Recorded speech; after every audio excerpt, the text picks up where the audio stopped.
शख्स को कुत्ते से बदतर मानता हूं जो कटोरा लेकर के किसी बेटी वाले की चौखट पे खड़ा हो।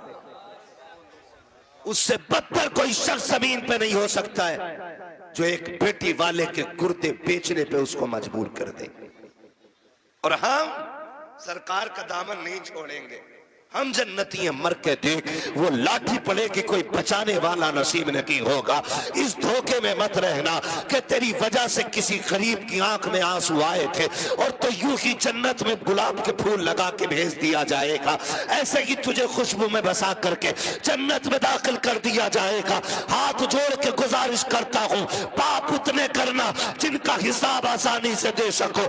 याद रखिएगा, अल्लाह अगर हिसाब लेने पे आया रत्ती रत्ती का हिसाब लेगा और कोई बचाने वाला नहीं होगा। कोशिश ये कीजिएगा किसी की आंख का आंसू तेरी वजह से ना आए, कोई गरीब तेरी वजह से न रोए, वरना खुदा की कसम कितनी भी अज़ानें तेरी कब्र पे हो जाए, जितने चाहे 40 में करा लेना, जितने चाहे तीजे पढ़वा लेना, अगर तूने किसी का दिल दुखाया है अल्लाह उस वक्त तक तुझे जन्नत नहीं देगा जब तक गरीब के एक आंसू का बदला तुझसे नहीं ले लिया जाए। ओ किधर खड़े खाओ, हराम का जहेज लेके मौलवी से फाता पढ़वा के हलाल का हो जाएगा। सुन, आज तू किसी की बेटी को लेकर आया, कल तेरे आंगन में भी बेटी आनी है, कल तेरे आंगन में भी बेटी होगी। अपनी बेटी रानी और दूसरे की बेटी नौकरानी, ये कंडीशन है हमारी। दिल मर गए। 4 बेटे तो हिसाब लगा रहा, 10 लाख कलुआ में मिलेंगे, 10 बूरा में मिलेंगे, 10 गुड्डू में मिलेंगे, 10 पप्पू में मिलेंगे, हराम में 40 लाख लेगा। भाई किसी का नाम हो बुरा ना मानना, मैं सिर्फ एक मिसाल के तौर पे कह रहा हूं। मुझे क्या मालूम आपके क्या नाम, मैं सिर्फ बताना चाह रहा हूं। हिसाब लगा रहा है बैठ के, 10-10 जोड़ रहा है। अब तो और तरक्की कर गए लोग, 15 पे कहानी आ गई। और रिश्ता कराने वाले लोग सिर्फ 500 रुपए के लिए मर रहा। बिचौलिया, रिश्ते कराना अच्छी बात है और वो रिश्ते कराने वाला अच्छा आदमी है जो सच्चा हो। ये जो झूठ बोल के कह रहा ना, सुनो तुम्हें पता कुछ, कहा क्या, कहा वो जो है उनका लड़का 70,000 रुपए महीना कमा रहा, और कहता किसके सामने, जिसकी बच्ची जवान हो गई हो। हाँ, तो वो पूछता, उसके कान खड़े होते, भाई हर बाप चाहता बेटी सुख में रहे। कौन बाप ऐसा, मैं या आप, कोई ऐसा बाप नहीं है जो अपनी बेटी को दुख में देखना गवारा करे।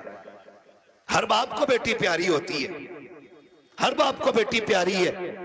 तो उसके बाद जाके कह रहा फलां का बेटा 70,000 कमा रहा, तो उसने भी कोनी मार के कह दिया जरा कराओ यार रिश्ता। फिर पक्का पता 70 कमा रहा, हाँ मैंने कल ही देखा, उसने अपने अब्बा खाते में डाले। लंबा झूठ। कह रहा मगर यार करा तो दूं रिश्ता, अच्छा बात करूंगा, इसके भाव बढ़ते हैं। कह रहा अच्छा बात करूंगा।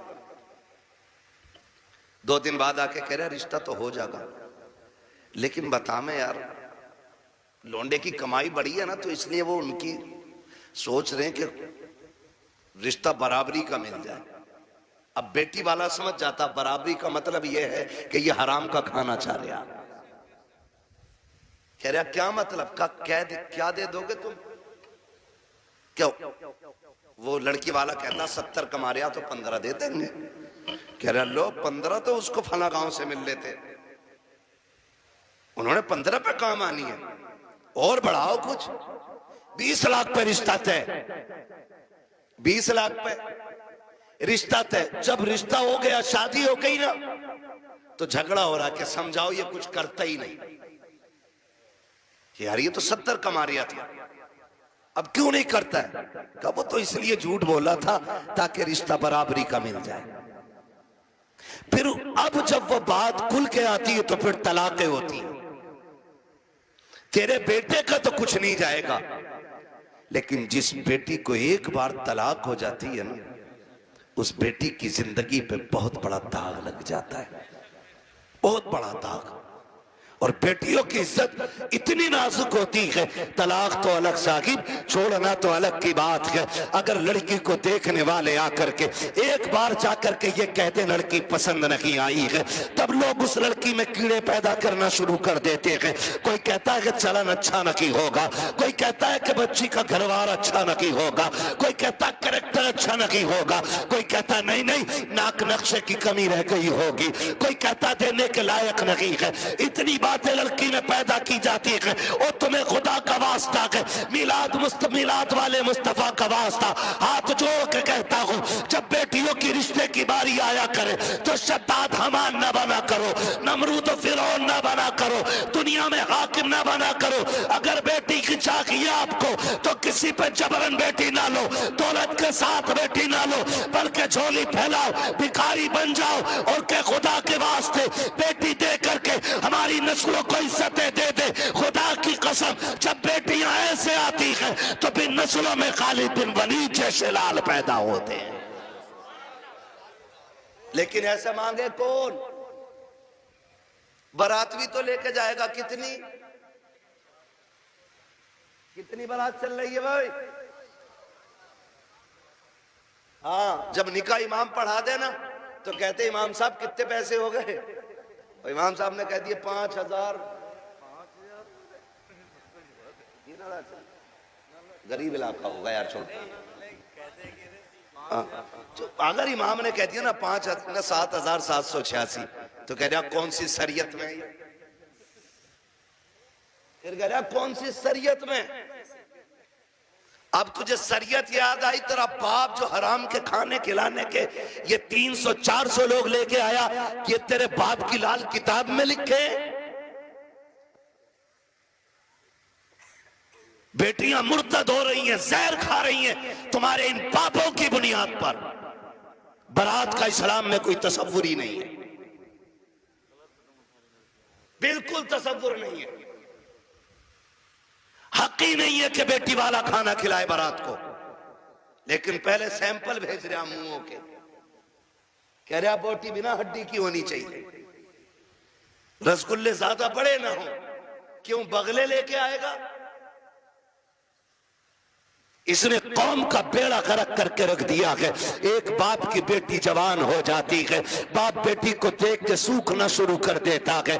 इसलिए नहीं कि बेटी जवान हो गई है, इसलिए सूखना शुरू हो जाता है कि बेटी जवान हो गई है। अगर कोई दरवाजे पे शरीफ आ भी गया तो बारात में हराम की खाने वाले लोग आएंगे। पहली बात तो जो भी बेटी लेने के लिए आएगा 4-5-10 लाख से शुरू होता है, उस कुत्ते का पेट भी भरना है। फिर जो बारात हराम का खाने के लिए आएगी उनके लिए भी इंतजाम करना है।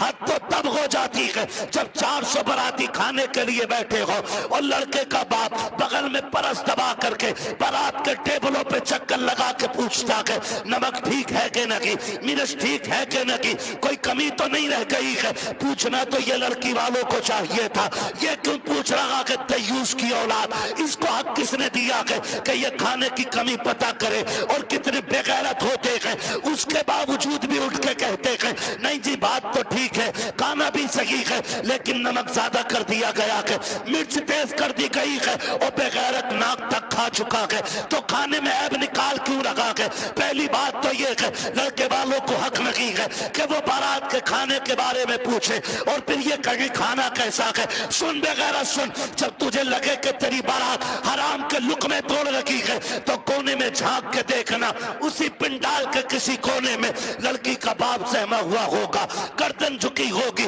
बगल में हाथ होंगे, आंखों में नमी होगी, कभी बारात देखता होगा, कभी आसमान को देखता होगा, कहेगा मालिक आज लाज बचा लेना। अगर एक बाराती फाके से चला गया मेरी बेटी को पूरी जिंदगी ताना दिया जाएगा। गरीब बाप खड़े होकर के अपने रब को आवाज़ दे दे के कहता है मेरे परवरदिगार खाने में बरकत देना, अल्लाह खाना कम न पड़ जाए। और जब खाने से निकलता बंदा अगर वो पूछता कि बताओ खाना कैसा था, और एक बेटी के बाप से बड़ी बेगैरती से कह दिया जाता है कि खाना ठीक था लेकिन नमक की कमी थी, मिर्च ज्यादा थी, बाप का कलेजा टूट जाता है। मैं पूछना चाहता हूँ अगर नमक ज्यादा भी था, मिर्च तेज हो गई थी, अगर तुम इतना कह देते अल्लाह का शुक्र बहुत अच्छा खाना है, तो तेरा क्या चला जाता, कम से कम गरीब का मान रह जाता, उसका दिल रह जाता। तूने खाने का इनकार किया, उसका दिल भी तोड़ा, रब को भी नाराज किया। खुदा के वास्ते किसी का दिल ना तोड़ा करो, अगर हो सके तो दिल छोड़ दिया करो। अगर ऐसा करोगे काबे वाला भी राजी हो जाएगा, मदीने वाला भी राजी हो जाएगा।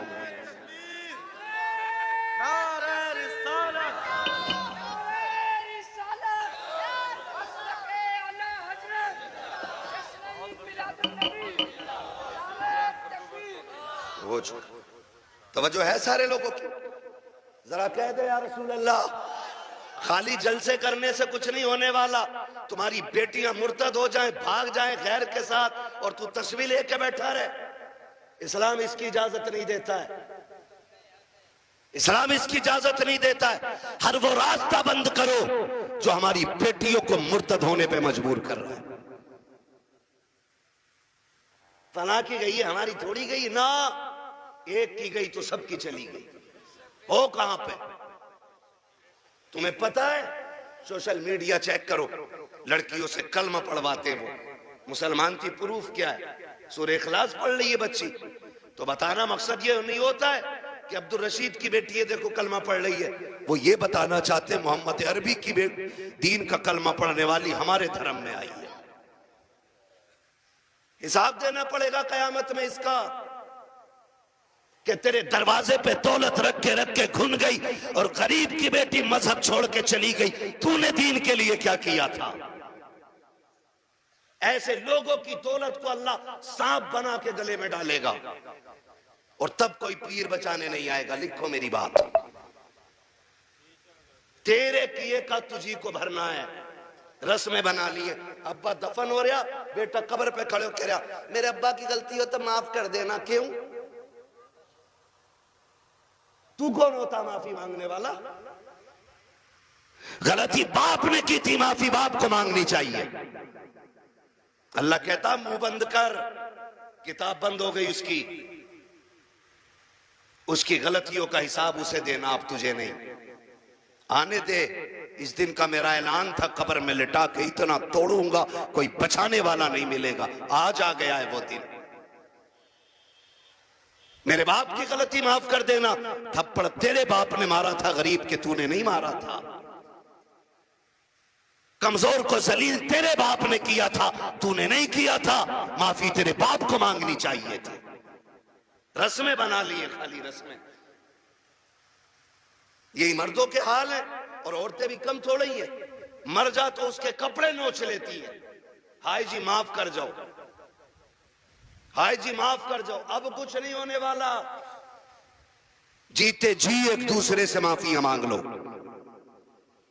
जीते जी एक दूसरे से अपनी गलतियों का निपटारा कर लो, वरना कोई बचाने वाला नसीब नहीं होगा,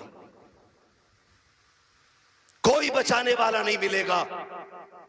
इसलिए कि हुकूकुल इबाद का मामला बड़ा सख्त है, बड़ा सख्त है। अपनी सी कोशिश तो करो यार। आका फरमाते तू अपनी सी कोशिश कर, फिर जहां नहीं बनेगी वहां बात बनाने के लिए मैं आ जाऊंगा। आला हज़रत फरमाते वुसअतें दी हैं खुदा ने दामने महबूब को, जुर्म खुलते जाएंगे आका। आका मैं फ्री में जन्नत नहीं बांट सकता, माफ कीजिएगा। अगर फ्री की जन्नत के लिए बैठे हो तो मेरी जन्नत नहीं, जन्नत हसनैन के नाना की है। जन्नत उसे मिलेगी जिसे हुजूर चाहेंगे, लेकिन हम अपने आप को बदले। कितने लोग जन्नत में जाना चाहते हैं? नौजवान बताएं, नौजवानों के मैंने हाथ उठवाए। जिनके निकाह हो गए वो हाथ नीचे कर ले, जिनके नहीं हुए वो हाथ ऊपर रखे। जिनके नहीं हुए ठीक है ना, अब हाथ नीचे कर लो। आप इतने लोग यहां बैठे, बताओ जन्नत में जाना चाहते हैं कि नहीं हम लोग? एक आसान तरीका बताऊं। आसान तरीका यह है,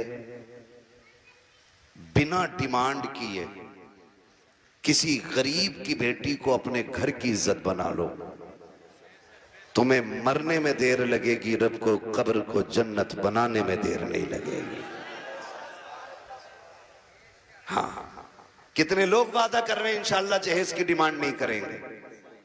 क्या बात है, सलामत रहे हुजूर, आपके हाथ देखें, अल्लाह करे इस महफिल की। उन्होंने नीचे कर लिया हाथ। हाँ। अच्छा, नहीं नहीं, वो लगने गई होगी, अब्बा ने कही होगी मुंह तोड़ दूंगा तो बुलेट ना मिली तो। अब्बा भी बड़ा बेगैरत होता, हाथ नीचे करो, अब्बा याद आ गया। 1 मिनट नहीं बैठागा अब्बा को बुलेट पे ही है,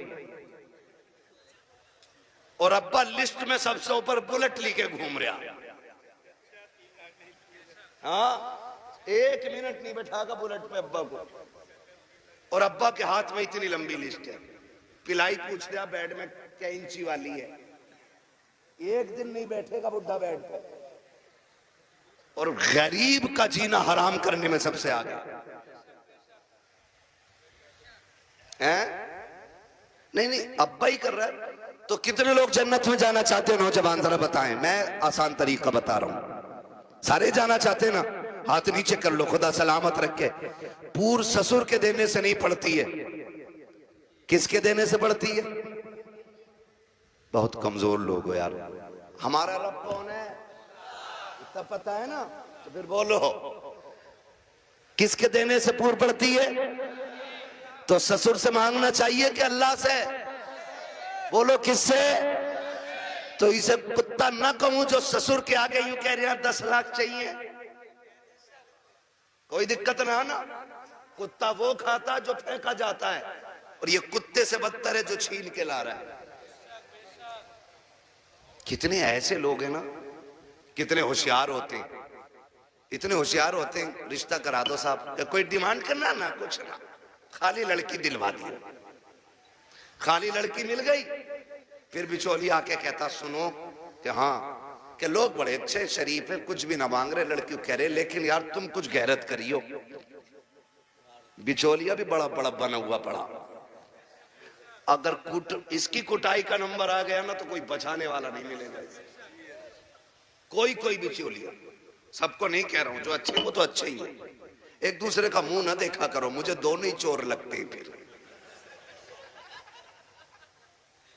तो कह रहा तुम्हें पता लोग तो बहुत अच्छे हैं, लेकिन थोड़ा सा ख्याल करियो। क्या ना, गाड़ी कौन सी निकाल ले? तो गरीब बंदा कह रहा है कि हाँ एस्प्लेंडर निकालने, करना। वो लड़का कह रहा था यार वो बुलेट हो जाती ना तो अच्छी थी। ऐसे भीख मांग रहा, कैसे फेर डाल के भीख मांग रहा। जो दरवाजे पे आके कहता भीख मांगता, वो भी कहता खुदा तेरी नस्लों को आबाद रखे, तेरी औलाद सलामत रहे, तेरी नस्लें बरकत होती रहे। हैं भीख मांगने वाला भी ये कह रहा, और ये डायरेक्ट कह रहा ना बुलेट हो जाती तो अच्छी थी। लड़के का मन जो है ना थोड़ा बुलेट को हो रहा, और तुम पे ना हो पैसे तो हमसे ले लो। तो लड़की वाला गैरत करके कहता ना यार हम ही डाल देंगे। इसका काम सीधा, बुलेट करवा दी एक बार में। जब शादी के 4 दिन रह गए तो कह रहा खाने में क्या दे रहे हो? सुना खाली कोरमा कर रहे हो, क्यों कबाब खागा? बेगैरत कहीं का। कह रहा कोरमा कर रहे हो खाली, क्यों? उसकी कलेजी भुनवा ले लड़की के बाप की। बेटे पैर थोड़ा जलसा है।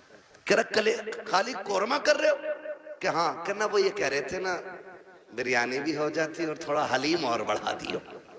अब तो ये चल ही रहा, फेफड़े निकाल दिए बेटी वालों के, ऐसी कंडीशन कर देते। अभी कुछ दिन पहले की बात थी, एक न्यूज शाये की गई, एक बाप ने बेटी की शादी से 4 दिन पहले फांसी लगा ली। क्यों फांसी लगाई? तारीख का ये बाप इस दौर के कलंक बन करके माथे पे चमकता रखेगा, सिर्फ इसलिए कि जब बेटी के निकाह के 3 दिन बाकी रह गए थे तब ससुराल वालों ने लिस्ट बनाकर जहेज की भेजी। उसमें महंगे महंगे सामान भी थे। गरीब बाप जब शाम को घर पे आया, खाने के लिए बैठा तो लुक़्मे हलक से नहीं उतरे। बेटी बेटी होती है समझ गई। अब्बा बात क्या है, क्यों नहीं खा रहे हो? कहा बेटी कुछ नहीं है। अल्लाह अकबर बेटी कहती है अब्बा मेरी वजह तो नहीं है? कहा नहीं बेटी तेरी कोई वजह नहीं है। तारीख गवाह है कि वो बाप जो दिन भर ठेला लगाता था, जिसको बाप की बेटे की रुखसती करनी थी, उस बाप ने रात के सन्नाटे में फांसी लगा करके अपनी मौत को गले लगाया। अगले दिन लाश जब उतारी गई, जेब के अंदर से कागज मिला, उसमें लिखा हुआ था मेरे रिश्तेदारों मैं इस लायक नहीं हूं कि तुम्हारी खुशी पूरी कर सकूं, और बेटी को नाकामी का चेहरा नहीं दिखा सकता था, इसलिए मैं दुनिया छोड़ के जा रहा हूं। अगर मेरी लाश तुम्हारे काम आ जाए तो इससे फायदा उठा लेना। तुम्हें खुदा का वास्ता इन हालात में बेटी वालों को मत लाओ। कैसे मौतें हो, अगर ऐसे मौतें होंगी तो ना कोई यहां बचाने वाला मिलेगा ना वहां बचाने वाला मिलेगा। आसान करो शादियों को, करेंगे इंशाअल्लाह, आसान करेंगे। कितने लोग जहेज नहीं मांगेंगे वो हाथ उठा के बता दें। वो बुढ़े भी हाथ उठाते जिन्हें बेटों के लिए नहीं लेना। हाथ देखो कौन नहीं उठा रहा है, नहीं सारे उठाएं एक साथ। जवान भी जिन्हें, सुनो पहले समझ लो, पहले समझ लो सही से। हाँ, वो जवान हाथ उठा के वादा करें जिनकी शादी नहीं हुई है कि हम जहेज मांगेंगे नहीं। और वो बूढ़े जिनकी औलाद है वो ये वादा करें हम अपनी औलाद के लिए सवाल नहीं करेंगे किसी से। कर सकते हैं वादा? कितने लोग कर रहे हैं? जरा हाथ उठा दे। अल्लाह का शुक्र है, बस हाथ नीचे रख लो, इतनी हुजूर के गुलाम काफी थे।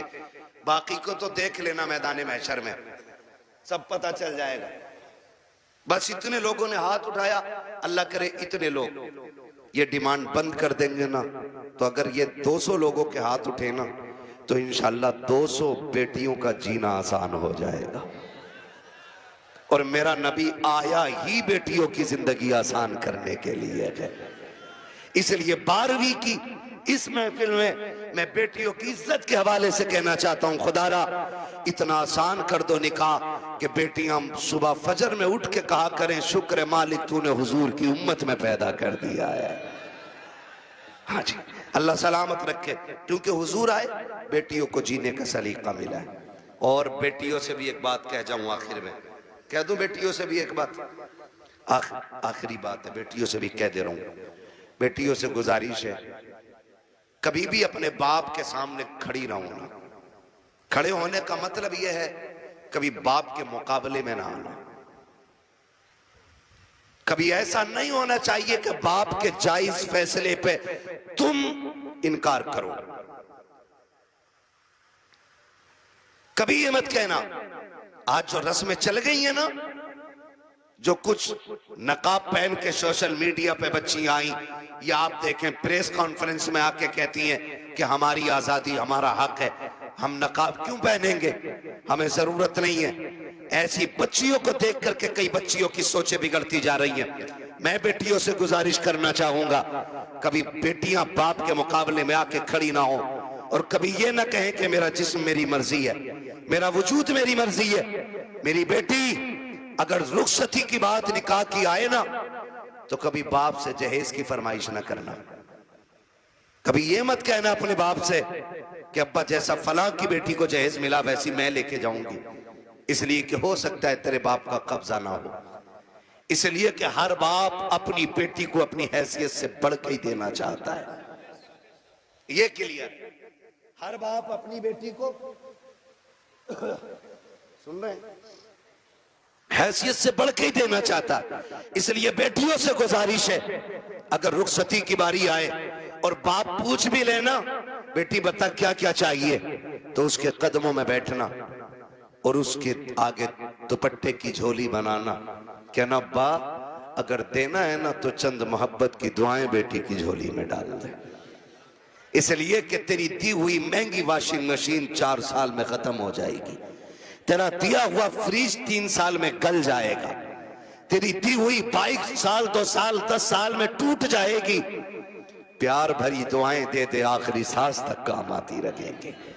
और कभी बाप के मुकाबले में बेटियों खड़ा ना होना, कभी इनको जलील ना करना।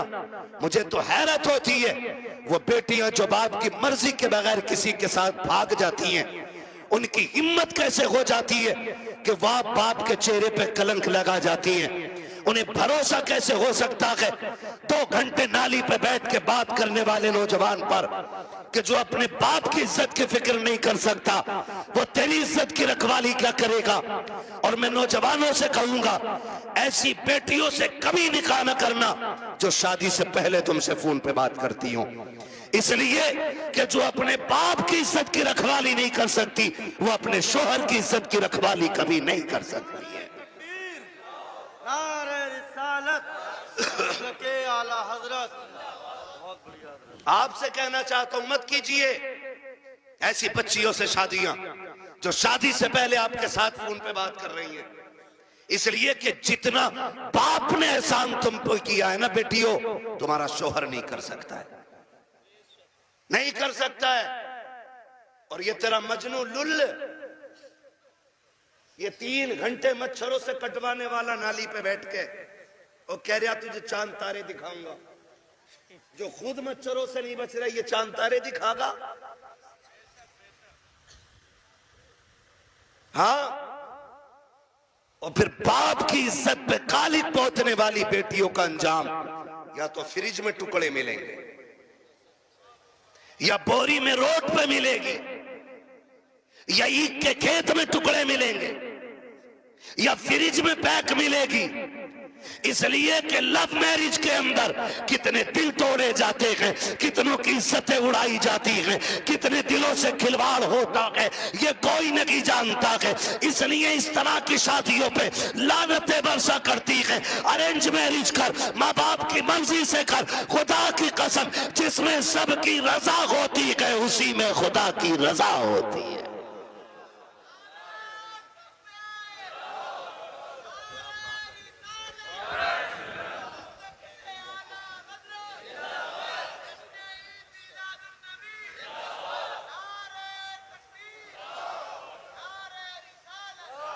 आखिरी गुजारिश बेटियों से है, बाप के चेहरे पे कालिक ना पोतना। और मैं तुम्हें कितने बेटियां आज भी दिखा दूं कि जिनको चांद के पार ले जाने वाली बातें लोग करते थे और 6 महीने बाद तलाक दे के धक्के दिए, सारी सोसाइटी ने मुंह मोड़ लिया। यही बाप जिसका मुंह काला करके बेटी गई है, इसी ने उन बेटियों के लिए दरवाजा खोला है। वही बाप फिर इस बेटी को रखता है जिसकी इज्जत के साथ खेला बेटियों ने। मैं तो खुल के कहता हूं बेटियों से, खुदा की कसम खा के कहता हूं, पूरी दुनिया के आशिक एक पल्ले में रखो और सिर्फ बाप का रिश्ता बेटी से दूसरे पल्ले में रखो। पूरी दुनिया के आशिकों का इश्क कम पड़ जाता है और बाप की एक दिन की महत्व भर भरी निगाह जो बेटी के चेहरे पे पड़ती है वो पूरी दुनिया के इश्क पे भारी पड़ जाती है। सच कह रहा हूं, ये याद रखिएगा, जो इज्जत बेटी को एक बाप दे सकता है वो कोई रिश्तेदार नहीं दे सकता है। और ये मेरे नबी ने करके दिखाया है। आज कहना आसान है, मेरी बेटी मेरे जिगर का टुकड़ा है। हुजूर ने तब कहा था मेरी बेटी मेरे जिगर का टुकड़ा है, जब बेटी को कत्ल करने पे फख्र होता था। हाँ, क्या दोगी बेटी हो, क्या कर सकती हो बाप के लिए, इसका एहसान जानती हो तो तुम्हें बताऊं। अगर ना पता हो ये बात जहन नशीन कर लेना। एक एक बेटी मेरी बात कान खोल के सुन लेना। इस बेटी को 12वीं वाले सरकार ने इज्जतें दी हैं। सुन मेरी बेटी, जब तू माँ के शिकम में आई थी पूरा खानदान कह रहा था बेटा होगा तो अब्दुल्ला नाम रखेंगे। कोई कहता था अपने नाम पे नाम रखूंगा, कोई कहेगा भतीजे का नाम ये रखूंगा, दादा कहते था पोते का नाम ये रखूंगा, दादी कहती थी लाडला आएगा, नाम उसका शेर रखा जाएगा, अब्दुल्ला रखा जाएगा। सबने बेटों के नाम सोचे थे, बेटी का तो तसव्वुर भी किसी का नहीं था। जब वक्त ऊपर हुआ विलादत के वक्त से तेरी माँ को हॉस्पिटल ले जाया गया, चचा ने कहा कि ऑर्डर दे दो जल्दी से मीठा बन जाए, भतीजा आने वाला है। पूरे खानदान में खुशियां थी, लेकिन अचानक हॉस्पिटल से फोन आया कि बेटी आई है। चचा का चेहरा उतर गया, दादी का चेहरा उतर गया, दादा बिस्तर पे गिर गया। वो जो मीठे बने थे लोगों ने ऑर्डर कैंसिल कराए। दुकान वालों ने कहा क्यों नहीं लेता, कहा बेटा आता तो लेता, भतीजा आया के इसलिए मीठा नहीं चाहिए। ये कह के मीठा टुकरा दिया गया था, क्योंकि तू पैदा हो गई है, दुनिया ने तुझे मनहूस समझ रहा है, दुनिया आज भी तुझको वैल्यूबल नहीं मान रही है। खुदा की कसम खा के कहता हूँ, जब चचा को तेरे आने से तकलीफ, दादा को तेरे आने से तकलीफ, दादी का चेहरा तेरी वजह से उतरा है, सबने तुझे टुकराया। एक बाप ही तो था जो हॉस्पिटल सीना उठा के गया था और इसने तुझे गोद में उठा के तुझे चूम के कहा था दुनिया लानत दे रखी है, लेकिन शुक्र है अल्लाह ने मुझे जन्नत का टिकट अता फरमा दिया है। सबसे पहले जिसने तुझे अपनाया वो तेरा बाप था। हालांकि चचा ने भी मीठे से इनकार किया। ये कहता मेरे लिए जन्नत का टिकट आ गया, मेरे जिगर का टुकड़ा आ गया है। ये बाप फिर तुझे कंधे पे लेके बाजार गया। लोग कहते थे दुनिया बेटे को उठा के घूमती है, कितना मनहूस है, 4 बेटियां ही बेटियां, एक चराग जलाने वाला नहीं। मैं कहता हूं मुंह बंद कर, अल्लाह बुझाने पे आए ना तो 18 बेटों वालों के चराग बुझा देता है, और जब जलाने पे आता है तो खुदा बेनाम और निशान लोगों के नाम के चराग जला देता है। कह रहा एक भी नहीं चराग जलाने वाला, खाली बेटियां ही बेटियां हैं। तो पता बाप क्या कहता था? बाप फखर से कहता था बस कर, तुझे नहीं पता मुझे बेटी में बेटा नजर आ रहा है, मुझे बेटी काफी है। ये कह के बाप तुझे 18 साल पलता रहा, और आज किसी की मोहब्बत ने तुझे ऐसा बहकाया कि उसी बाप के माथे पे कालिक बोध गई बेटी। खुदा के वास्ते बेटियों से गुजारिश करूंगा, कितनी भी बड़ी तुम्हें कोई स्कीम, कोई ऑफर तुम्हें कोई करे, कभी किसी की नहीं सुननी है। अपने बूढ़े बाप के सफेदी के लगे हुए बालों को देखना है, अपने बाप के लगे हुए टोपी के पैबंद को देखना है। इसलिए कि करोड़पति बाप का बेटा तुम्हें चंद दिन ऐश करा सकता है, फिर तुम्हें एक जूती से ज्यादा औकात नहीं देगा। वो भी अपने बाप के घर में रह, भले चटनी से खाएगी, रोजाना शहजादी बन के रोटी खाया करेगी। इसलिए बेटियों से गुजारिश है बाप के चेहरे पे कालिक न पोतना। बेटों से गुजारिश है आप भी ना निकलें इस आशिकी से और कुछ कामयाबी की तरफ चलें, पढ़ें, कुछ IAS बने, IPS बने। अब याद रखिएगा फतह उनकी होगी जो इल्म वाले होंगे, कामयाब वो होंगे जिनके पास तालीम होगी। अब दौर बम बारूद का नहीं, अब दौर कलम का है। इसलिए पढ़िए और इतने आगे बढ़ जाइए कि दुनिया देख के कहे हुजूर की उम्मत जैसी कोई उम्मत नहीं है। इसलिए कि ये अपने हक के लिए लठ चलाना नहीं, अपने हक के लिए कलम चलाना जानती है। पढ़ेंगे इंशाअल्लाह, अपने बच्चों को पढ़ाएंगे। और ये भी गुजारिश आखिर में करता जाऊं, बेटियों को इतना पढ़ाओ बस जितना जरूरी है। इसलिए कि जितनी मुर्तद हो रही हैं वो school, colleges, hostel, service, duty, ये करने वाली बच्चियां ज्यादातर बाप के मुंह पे कालिक पोत रही हैं। मुझे एक बात बताओ, अगर तुम्हारी बेटी IAS बन भी गई या उस डिग्री को हासिल कर लिया और उसने बाप का मुंह काला कर दिया, तो लानत हो ऐसी डिग्री पे। डिग्री वो बेहतर है कि जिसकी वैल्यू कब्र में भी काम आए और हश्र में भी काम आए। इसलिए बेटियों को दीन दीजिए, और वो भी इतना दीन जितना जरूरी है। मैं इसके भी खिलाफ हूं कहीं ने 10-10 साल के लिए मदरसे में रखो, इतना जितना जरूरी है बस बच्चियों को दीन दें, बच्चियों को दीन दें और बाहर निकलने से रोकें बेटियों को। पर्दे क्या, इनको हुक्म दें। बेटियां बोझ नहीं होती, रवैये बोझ पैदा कर देते।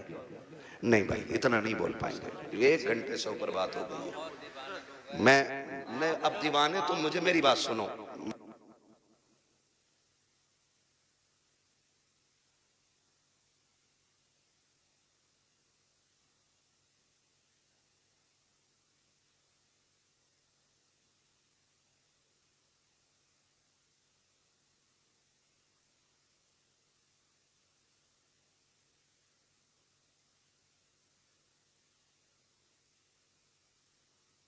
बात लंबी हो जाएगी, ठीक है ना?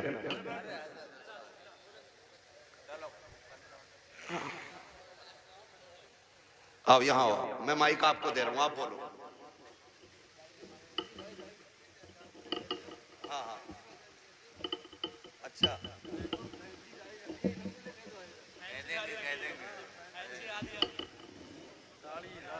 अच्छा ये कह रहे हैं भाई साहब के फैंसी वाली दाढ़ी पे भी बात कर लो।